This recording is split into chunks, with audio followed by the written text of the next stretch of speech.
The calls to cancel Christmas have been out there now for weeks. One doctor in Britain says that we should postpone Christmas until June. But one Pennsylvania state lawmaker is asking the governor there, Tom Wolf, a Democrat, not to cancel Christmas. And this is not tongue-in-cheek. And joining us now to talk about this is Pennsylvania House Majority Leader Carrie Benninghoff. Representative Benninghoff, thank you so much for being with us. We appreciate your time. We appreciate what you're doing. When I first saw this, you think it's a joke. But this is very, very serious. So take us through sort of what you're requesting, and then I'm going to read some of your letter that you sent to the governor. But take us through what you're requesting right now as we are just 4 days away from Christmas.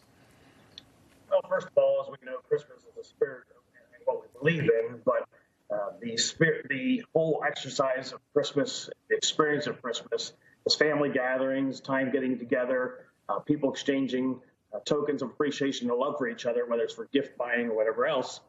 Your local merchants, this is their prime time. This is their Super Bowl in their economic world of trying to make a living and knowing that January and February is going to be very, very difficult on them financially.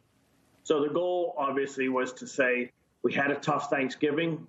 We are all very respectful of the COVID incident and the impact that's been in our country and our state. But it's about trying to strike a balance to allow people, especially some of our small businesses, that we hear from on a day-to-day basis. They are scared. They've been going through 8 months of shutdown, on and off, reduced ability to sell products or provide services, especially if you're in the hospitality industry. And we just wanted to send a message. We cannot do this through the largest holiday season, and a very important one for people emotionally, spiritually, as well as financially for those businesses. Yeah, and something that the casualty of coronavirus is mental health. Mental health is an issue that is sort of getting brushed under the rug right now. People forget, back in March and April, it was 14 days. We're going to flatten the curve. Nowhere was it, we're going to wait till we find a cure. And even now with this vaccine out, it's not like that's a magic bullet. All right, we're all still going to be wearing masks and doing whatever Anthony Fauci tells us to do for at least the foreseeable future. People need this kind of thing, and I think your letter reflects that you think, at least, that people can do this in a responsible way. I want to read a portion of your letter right here. You said, 9 months into the pandemic, we know overboard government orders to do more long-term harm than good, economically, emotionally, and mentally. Pennsylvanians are smart and compassionate. By now, they know how to keep themselves, their loved ones, and their neighbors safe. They are capable and deserving of celebrating Christmas safely. Sir, would you say this applies to the American people and not just Pennsylvanians at this point? Absolutely. One of the things I love about this country is I love about Pennsylvania. We're smart people. We make good decisions. We make mistakes sometimes, yes. But we're very grateful for what the medical providers are doing. And this is not being disrespectful for frontline leaders. I've had some people push back on that and saying that you don't care. That's not the case. I actually worked in a hospital many years ago, served as county coroner. But it's about striking a balance where government's involvement in your life is in decision making. You know, when you tell restaurants for the last 9 months you can only have a certain amount of tabletop space, whether it's 50%, 25%, or whatever, 75% of that business is producing no income. At the same time, they're paying mortgages, they're paying salaries, or they're trying to. And many of our small businesses in Pennsylvania have done a tremendous job in providing health care benefits when many of these owners have had little to no income themselves. So the goal is to allow people to make good decisions. If you're uncomfortable going into a restaurant, don't go in. Exactly.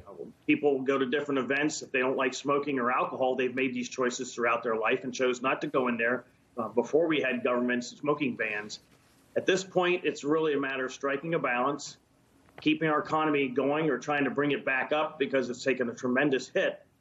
But when I talk to some of the employees of these establishments who now see no money coming in, they're working hourly for several dollars and depend on that tip staff income.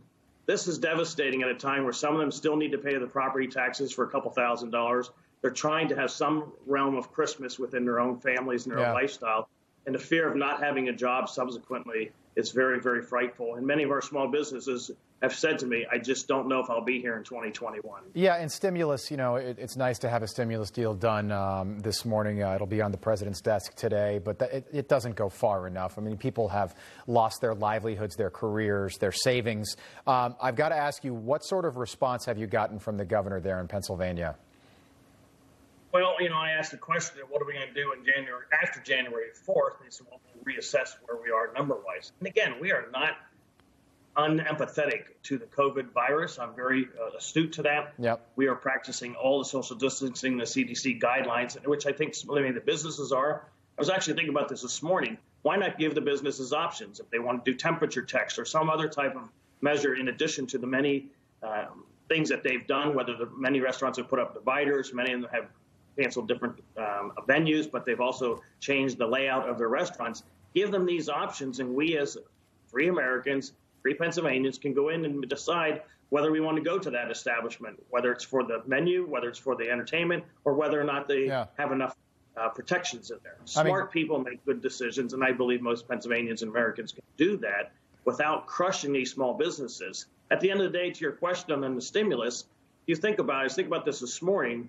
Now, this is about when you remortgage your home, decided because you pay off some smaller bills. Now you only have this one payment. But what people don't think about is you've extended that payment for another 20 years on top of the 20 years you already were paying on it. Yeah. A stimulus package is a temporary bump for people, but it's also a significant amount of debt taken on by the American people when we already have double-digit trillions of dollars of debt in the United States. And I know that your bill has picked up a lot of momentum over the last few weeks, and a lot of people are supporting you. You know, it's just 110,000 restaurants and counting have closed that will never reopen. And now it's come to the point where we all can think of a restaurant in our neighborhoods, in our hometowns, or wherever that we have been to that will never reopen again. It's devastating, and it continues to devastate, and there is no clear end in sight. So, sir, we thank you very much for what you're doing. I'll say it, Merry Christmas to you, and have a great holiday with your family. Thank you. Well, Merry Christmas to you. One quick thing, if I could add real quickly, sure,